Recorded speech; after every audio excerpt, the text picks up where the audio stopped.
Dust rose faintly in the late heat as Daniel slowed his steps along the narrow rural road.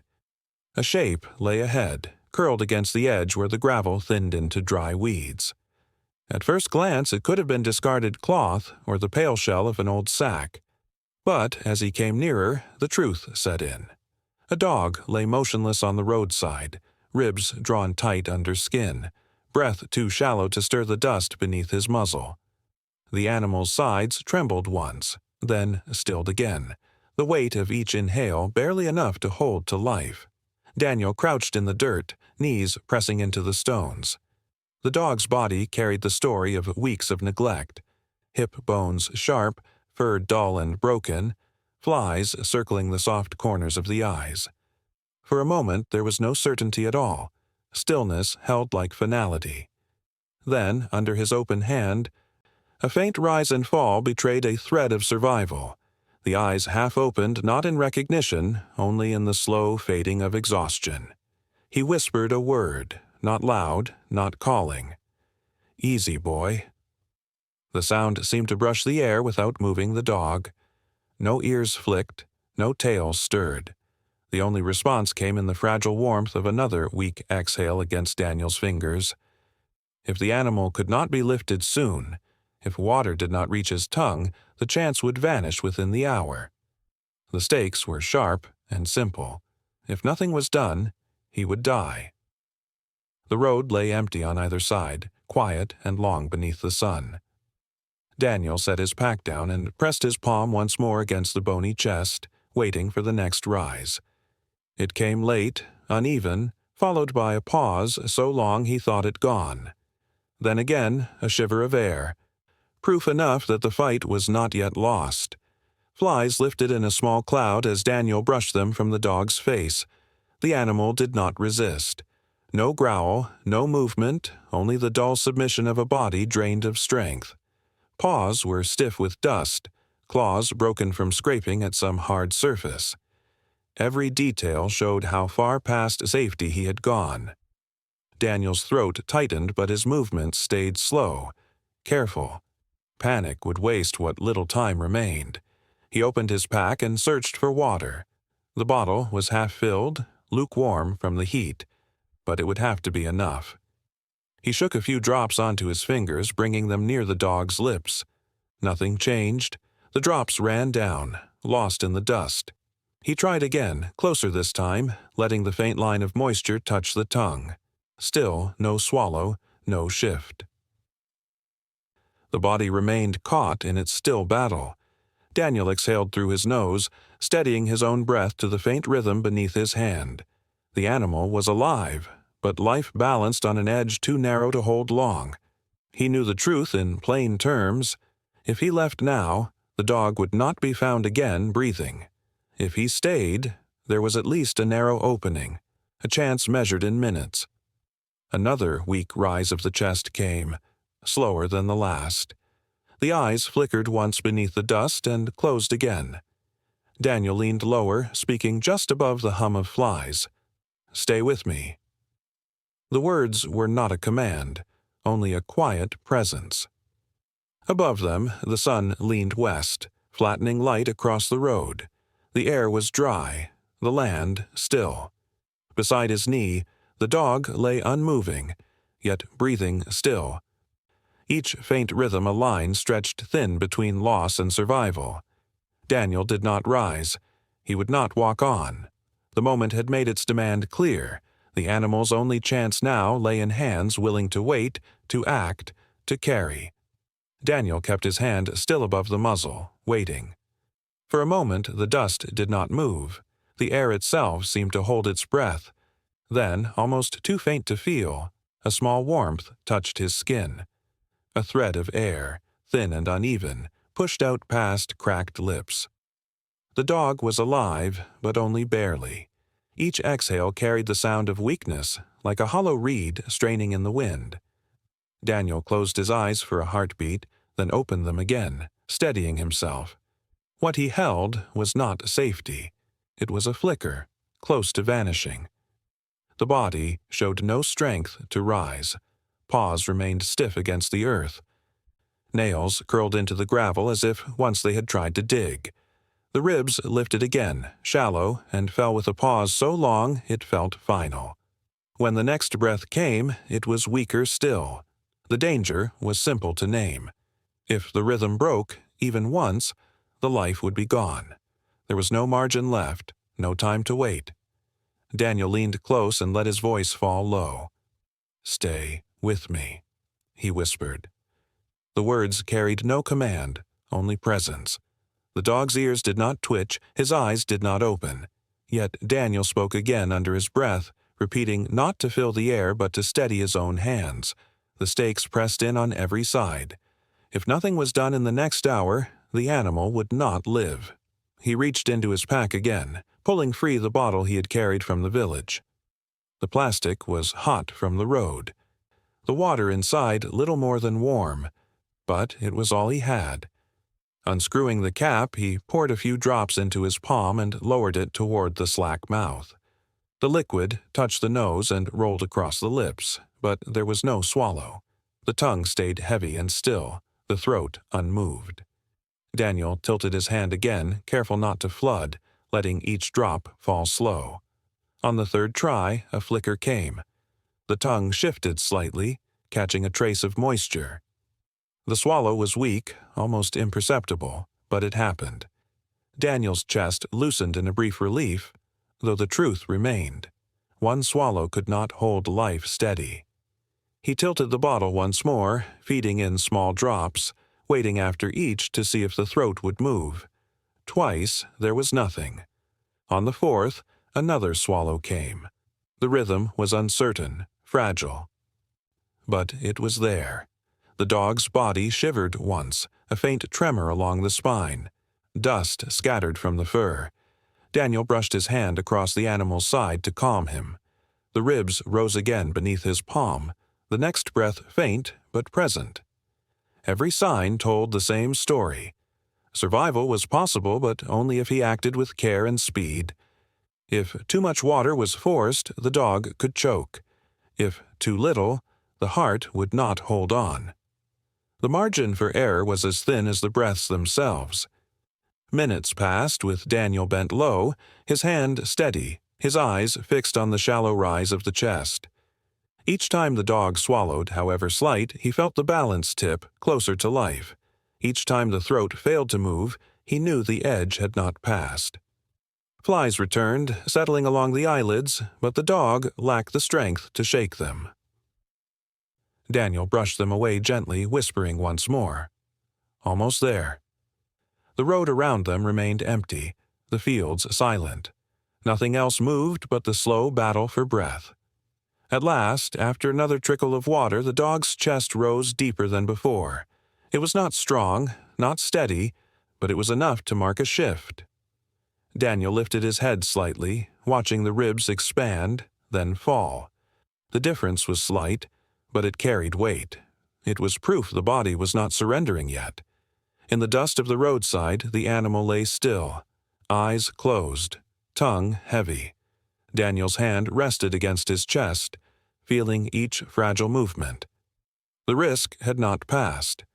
The truth remained plain. Without continued care, the breaths would slow again, and the silence would win. But for now, there was warmth against his skin, and with it, a single fragile chance. Daniel adjusted his position slowly, shifting one knee onto a flatter patch of ground, as the dog's body lay pressed into the gravel. The plastic bottle, still half full, trembled slightly in his hand. The dog's eyes remained shut, and the line of his side rose and fell in shallow, uneven intervals. There had been no noise from the animal, no twitch of the ear, no lift of the head. But Daniel had felt it, a flicker of the tongue when the water first touched it. A faint reflex, nothing more. Yet in a body so close to failure, even a flicker was enough to change the course of the next moment. He poured another small measure into his palm, waiting a few seconds before letting it trace along the dog's lip. It clung to the fur, pooled near the jaw, then slid toward the tongue again. This time, after a long pause, the tongue moved, slow, hesitant, barely more than a pull inward. The swallow didn't come, but the moisture disappeared. Daniel exhaled, adjusting his grip to try again. The air was heavy with dust and heat, the roadside silent but for a faint rustling from nearby trees. The dog's fur was clumped along the back, dry and cracked in places, showing bare skin near the haunch. Every visible sign marked prolonged dehydration, a slow collapse. Daniel knew this wasn't a new injury, not a sudden event. This had taken days to reach this point, perhaps longer. Hunger alone wouldn't have done this. Without water, an animal could last only so long. The margins were precise, unforgiving. He dripped another small stream against the dog's lips. This time, the response came sooner. The tongue flicked out, brushed the water, and hesitated. Then again. A small sound followed. Not a whine, not a cry, just the wet click of a dry throat trying to accept what it was given. The muscles around the dog's jaw trembled faintly, and Daniel brought the bottle closer, tipping it just enough for another line of water to spill. The risk had not eased. A swallow meant only that life still tried, but it did not mean the dog would survive. His eyes had yet to open, and his limbs remained motionless. The belly rose, then paused too long before it fell. Still, the signs had shifted, and in rescue work, even the smallest change could be everything. If the water continued to take hold, if the tongue kept moving, if the throat stayed clear, the balance might tip. If not, he would slip back into stillness, and nothing more could be done. Daniel spoke again, barely above a whisper. Just like that. His voice wasn't encouragement, not exactly. It was steadiness, something soft to meet the moment without rushing it. The dog's ears didn't turn, but the body no longer felt completely still. The skin along the spine lifted slightly with each breath, as if some muscle deeper inside had remembered to work again. A gust passed through the grass at the roadside. Dust rose in small curls, clinging to Daniel's pants, settling along the dog's fur. He wiped a clean patch of cloth and dabbed gently around the dog's mouth, removing old flecks of dried foam. Another swallow came, stronger this time, followed by a short, sharp exhale. It startled nothing, even the flies barely lifted. But to Daniel, it marked the body trying harder now, not just reacting but pulling something back. He rested his hand lightly against the ribs again, timing the breaths. There were more of them now, still faint, still uneven, but more frequent. And that mattered. Each breath meant blood still moved. Each swallow meant organs were responding. The dog had not returned to alertness, but the danger of total shutdown had been paused. Daniel reached again for the bottle. The light above them was beginning to soften, stretching shadows across the gravel. He tilted the plastic slowly, knowing each drop carried weight. The tongue met it once more. Across the field, a bird called once, then went silent. The dog did not move, but the jaw twitched again, then stilled. And with the dust clinging to his fur, the tongue wet once more, he breathed and held. The bottle lay empty beside the flattened grass, its last drops absorbed into the dust or taken in through a dry tongue that had, for the first time, moved with intention. Daniel waited several minutes longer, his hand still resting on the thin ribs, counting breaths that had grown neither stronger nor weaker. Steady, yes, but still shallow, still uncertain. The time for waiting had narrowed again. Water alone wouldn't carry the dog through the next hour. Shelter was needed. Shade. Quiet. A space where this fragile rhythm could continue without the press of heat or rising insects. Daniel looked up the road. Less than 100 meters away, past a bend, stood a roadside rest stop. No more than a tin awning with a concrete slab and an old bench sun-bleached to splinters. It wasn't much, but it would shield from the glare, and there was a long concrete step where a body could lie without ants or thorny scrub underfoot. It would have to be enough. He adjusted the scarf around his neck and leaned forward, sliding one arm beneath the dog's chest and another beneath the hind legs. The fur shifted loosely against bone, offering no resistance. The dog didn't flinch, didn't growl.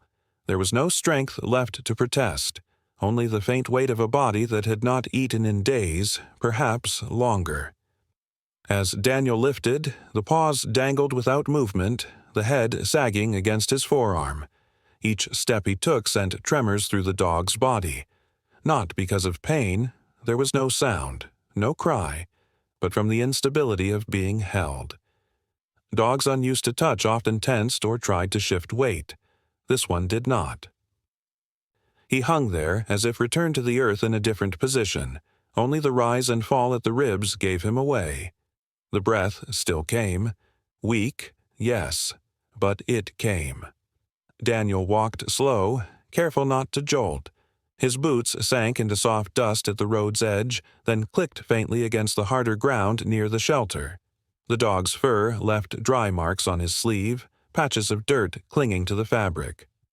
Halfway there, Daniel stopped to readjust, bending slightly to take the weight differently across his arms. Not because the dog was heavy, but because his stillness made the carry feel more like holding something temporary, something borrowed from time. The bench at the shelter had collapsed on one side, but the step along the concrete base remained wide and clean. Daniel knelt and eased the dog down gently, one hand still cradling the head until it met the cool surface. The paws stayed limp, but the tail shifted slightly at contact with the stone. A flick, nothing more, but it marked a sensory return. Daniel reached for the second bottle in his bag and wet a cloth he had tucked into the side pocket. He pressed it lightly to the dog's ears, then to the pads of the paws. The skin there was cracked, heat-worn, signs of long distance or long waiting. He worked slowly, letting the moisture settle where it could, careful not to overdo it. Cooling too quickly could shock the body, but the dog did not resist.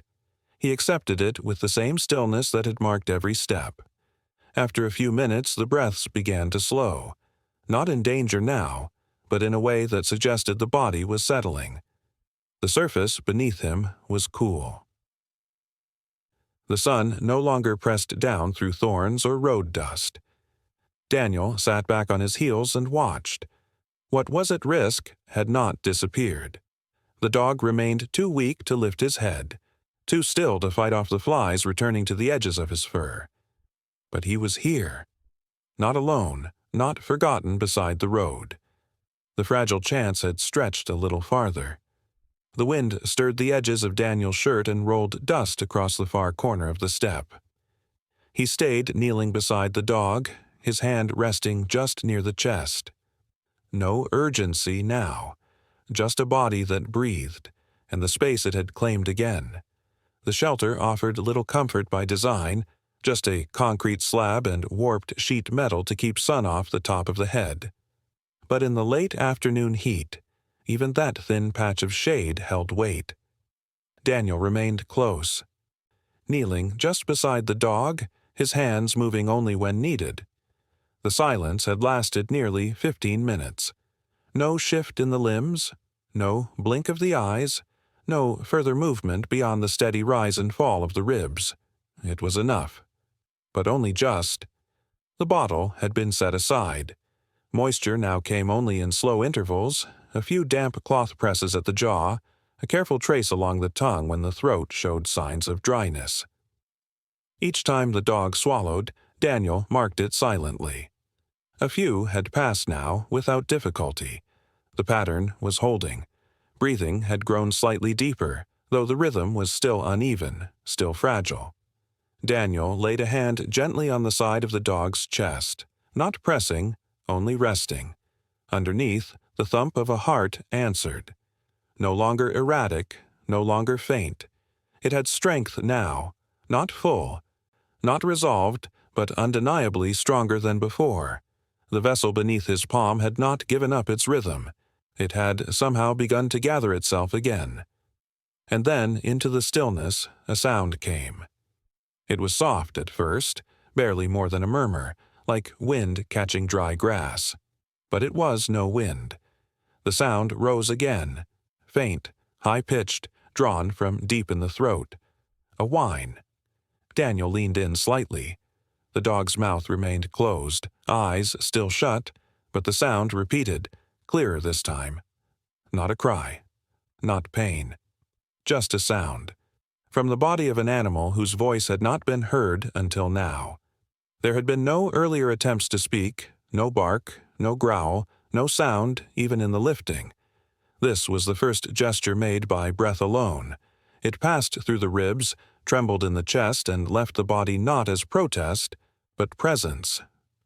A declaration not of strength, but of life. The dog did not move, yet the whine came again. Softer now, a small pulse of air through dry vocal cords. It was enough to shift something in the air between them. A boundary had changed. Daniel kept his hand in place. "It's all right," he said quietly. The dog did not respond, but the breaths deepened once more. The tail, motionless before, twitched just once, brushing against the floor. The shift was small but visible. Not instinctive, flinching. Not a stretch. Just a slow, deliberate settling of the body into the space it had been given. The risk had not passed completely. The dog had yet to stand, yet to drink without guidance, yet to lift his head or track movement. Dehydration could return quickly. Fever could follow. An infection hidden in bone or skin could surface without warning. But the signs, clear and measured, now leaned toward recovery. The body was responding to care. Daniel moved the cloth again, wiping lightly under the dog's chin. The flies no longer clung there. Whether from the coolness of the concrete or the shift in body heat, they had begun to disperse. The dog's legs stayed still, but there was softness in the belly now, less tension in the neck. Muscles that had seized in thirst now lay quiet. The heartbeat under Daniel's hand pulsed again, firmer this time, more defined, as if the rhythm, fragile only an hour ago, had stepped closer to stability. It was not yet safe, but it was further from the edge. The dog gave another small whine, this one almost like an exhale, and then he rested fully, not in collapse, but in surrender to stillness that healed. Outside the shelter, the wind moved across the roadside fields. Dust lifted in fine spirals and drifted toward the far line of grass. The sun, lowering now, cast long shadows behind them, stretching quiet across the ground. The sun had dropped lower now, the harsh angles of the day softening into long lines that stretched across the dry roadside and pooled gently beneath the shelter. The dog lay in the same spot, pressed close to the edge of the concrete, but the stillness in his body had begun to shift. It was no longer the stillness of failure. It was the slow quiet of something rebuilding, one breath at a time.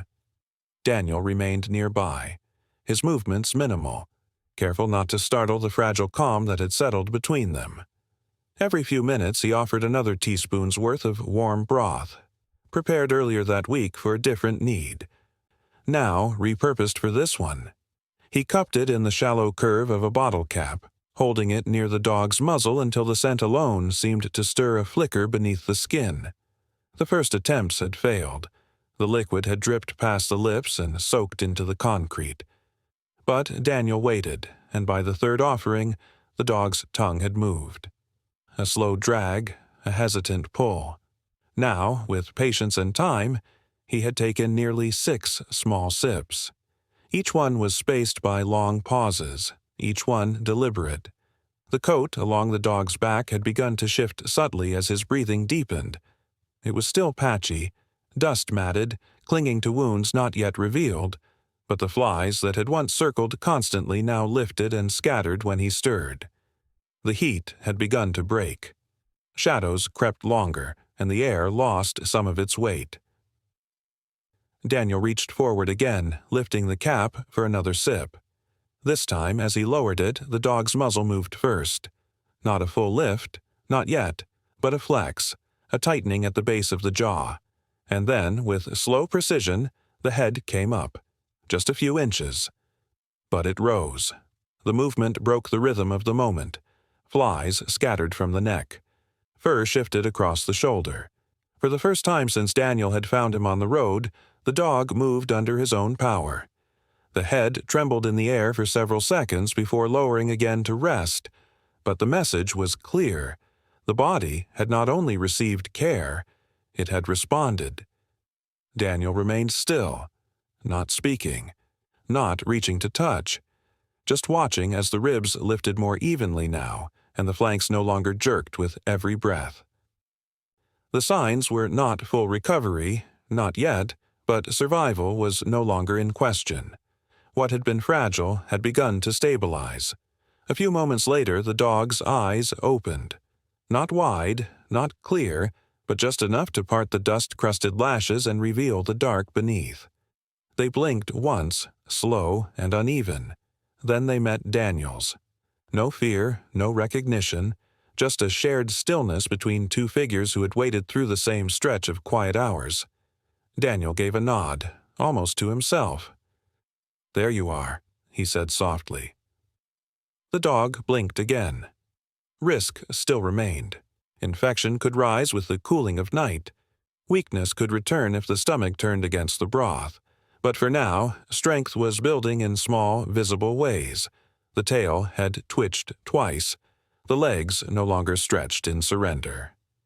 A subtle tension had returned to the shoulders as if preparing, not now, but soon, to lift. The wind picked up across the road, sending a rustle through the dry grass and carrying the scent of soil and old rubber from passing trucks. But near the shelter, it stayed quiet. The dog closed his eyes again, not from exhaustion this time, but in rest. The kind that follows pain. Daniel leaned back slowly, letting his arms rest against his knees. The bottle cap lay beside him, half full still, ready for later. The sky above them had turned to a pale orange, the kind that doesn't announce its beauty, just arrives and settles. In the low light, the dog slept. Not dangerously, just enough. The light had turned golden now, long bands stretching across the concrete and catching the dust that moved gently in the late breeze.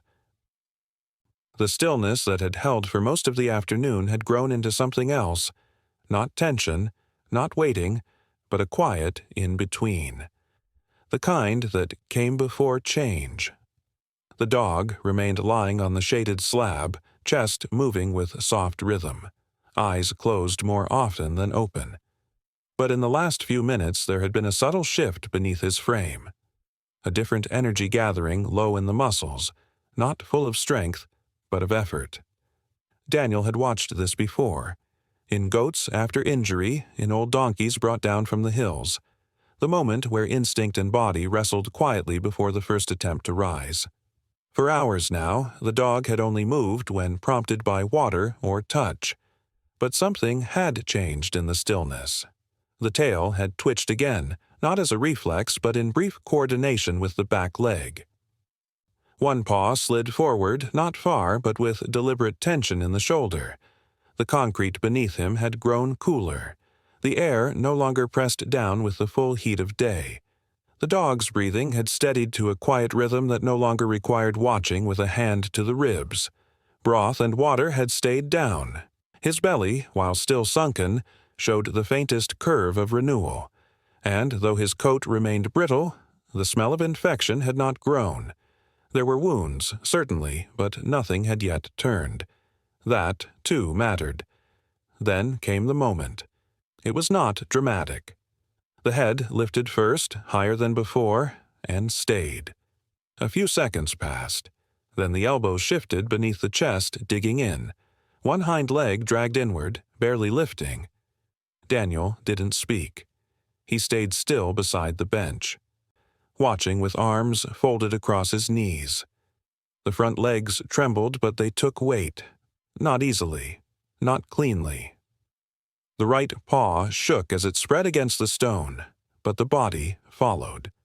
First the shoulders, then the chest, then the hips rose slightly from the ground. The dog's rear legs were slower, unsure of their placement, but within moments all four were beneath him. The posture wasn't proud, it wasn't strong, but it held. The first step came as more of a slide. The front paw shifted forward, then dragged. Then a second. The back legs stumbled, toes catching against the roughness of the floor. But the dog didn't collapse. He moved, 3 full steps across the concrete slab. Then he paused, legs wobbling. His chest rose and fell fast, too fast from the effort. His body leaned, weight uneven, ribs still visible through thin fur. But he stayed standing. Daniel remained silent, eyes fixed. He made no sound, no gesture. There was no need. This was not a moment to fill. The miracle was not in strength or swiftness. It was in the fact that the dog, whose body had once folded into the roadside as if dropped by the sun itself, now stood again. And not because he had been made to, but because he could. The dog turned slightly, face toward the road. He didn't lift his head far, but the nose caught scent in the air, nostrils flaring once. The posture held for several seconds longer. Then, without stumbling, the dog lowered himself gently to lie again. Not dropped, not collapsed, just lowered, with caution and care. The risks remained. Standing once did not guarantee strength the next hour. Infection, fatigue, and the lingering edge of starvation still circled. But something had crossed over now. The body was listening to itself again. The instinct to stand, to test the legs, to feel the surface. It had returned. In the fading light, Daniel rose and stepped back into the warmth of the setting sun. He let the moment pass without words. The wind caught the edge of his shirt, brushing past him toward the tall grass along the road. Behind him, the dog lay breathing, head resting on his paws, not defeated, just still. The day had worn itself thin. Sunlight, once sharp and golden, had softened into the pale amber of early dusk. Shadows lengthened across the road in slanting lines, tracing the quiet spaces between the last dry weeds and the cracked concrete of the roadside shelter. The air held a kind of hush. Not from silence, but from gentleness. The same hush that comes after long hours of watching, of waiting, of holding on to something fragile and not letting go. The dog had not stood again since his first attempt. His legs, though steadier than before, still trembled under weight. But he had lifted his head a few times, sniffed the wind, turned slightly to shift his resting place. The changes were small, but all of them chosen. He had kept down everything Daniel had given: broth, water, a few softened bites of soaked rice from the last corner of a lunch pack. The stomach had held. The heart had stayed even. The body, though thin and aching, no longer hovered on the edge of collapse. Daniel had not moved far from him. He sat now with his back against the shelter's post, legs bent, arms resting across his knees. The space between them was no more than a length of shadow. The day's heat had faded, and in its place a light breeze had come, the kind that carries dust but not burden, the kind that reminds the land to breathe again. The dog stirred. Not startled, not driven by fear, only the slow decision of a creature remembering movement. His forepaws stretched forward, testing the grip of the ground. Then he lifted, first at the shoulders, then through the hips. The rise was slow but steady, not like the earlier attempt. This time he held. His chest moved with shallow breaths. His tail stayed low, but he turned his head and stepped forward. One foot, then another toward Daniel. The motion was uneven, but it held rhythm. A quiet confidence born not of strength, but of something deeper. Return. Daniel didn't speak. His boot remained still as the dog approached. The paws came close, stopped, then adjusted. With quiet resolve, the dog lowered his head and placed it gently against Daniel's foot. No sound, no shiver. Just wait. Just trust. A gesture that held no demand, only presence. They remained like that for nearly a minute. The breeze shifted. Grass swayed in the ditch across the road. Birds did not sing, but the trees whispered. The moment held without need for more. Then the dog lifted his head again. He did not turn back to look. He stepped forward, past the shelter, past the spot where he'd first collapsed, and onto the pale stretch of earth leading toward the open grass. His gait was slow, cautious, his back legs dragged faintly with each step, but the direction was chosen, and the body followed. Daniel rose only halfway. Watching from behind. He didn't call. He didn't reach out. This part didn't belong to him. The dog paused near the edge of the grass, breathing heavy now, ribs working harder with each exhale. Then, with one final push, he stepped fully into the golden stems and disappeared into their sway. Not fast, not far, but alive. Behind him, the roadside emptied again, holding only the scent of dust, the weight of footsteps, and a single spot where breath had returned to a body that once lay still.